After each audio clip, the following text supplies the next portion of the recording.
රජයට අයිති ඉඩම් රජය විසින් දෙන ලද යටිතල පහසුකම් அரசாங்கத்திற்கு சொந்தமான காணியையும் அரசாங்கத்தினால் வழங்கப்படும் உட்கட்டமைப்பு வசதிகள் அனைத்தையும் தனியார் நிறுவனங்கள் பயன்படுத்துகின்றன. நேற்று முன்தினம் சர்வதேச மன்னிப்பு சபை அறிக்கை ஒன்றை வெளியிட்டிருந்தது.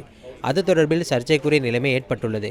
பெருந்தோட்ட தொழிலாளர்கள் அடிமைகளைப் போன்று நடத்தப்படுவதாக சர்வதேச மன்னிப்பு சபை தனது அறிக்கையில் சுட்டிக்காட்டியிருந்தது. அரசாங்கத்தின் காணிகளை பயன்படுத்தியே பெருந்தோட்ட நிறுவனங்கள் இலாபம் ஈட்டுகின்றன. அரசாங்கத்திடமிருந்து 200 ரூபாயை பெற்றுக்கொள்ளும் இந்த நிறுவனங்கள் தொழிலாளர்களை கொண்டு செல்லும் நடவடிக்கைகள் தொடர்பில் நீங்கள் ஏதேனும் நடவடிக்கைகளை எடுப்பீர்களா?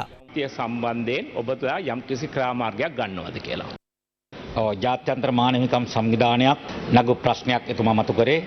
சர்வதேச மனித உரிமைகள் அமைப்பொன்று எழுப்பிய கேள்வி தொடர்பில் அவர் கருத்து தெரிவித்தார். 24 பெருந்தோட்ட நிறுவனங்கள் ஜனவசம மற்றும் அரச பெருந்தோட்ட யாக்கம் தொடர்பில் அந்த அறிக்கையில் தெரிவிக்கப்படவில்லை. சில பெருந்தோட்ட நிறுவனங்கள் தொடர்பிலேயே அந்த அறிக்கையில் தெரிவிக்கப்பட்டுள்ளது. அரசாங்கம் என்ற வகையில் அது தொடர்பில் பதிலளிப்பதற்கு எதிர்பார்க்கின்றோம். விசேடமாக கைத்தொழில் அமைச்சையும் பெருந்தோட்ட மற்றும் சமூக உட்கட்டமைப்பு அமைச்சையும் தொடர்பு படுத்தி கலந்துரையாடல் ஒன்றை நடத்தியிருந்தோம். மற்றும் ஒரு கலந்துரையாடலை அது தொடர்பில் பதிலளிப்பதற்கு தயாராக இருக்கின்றோம்.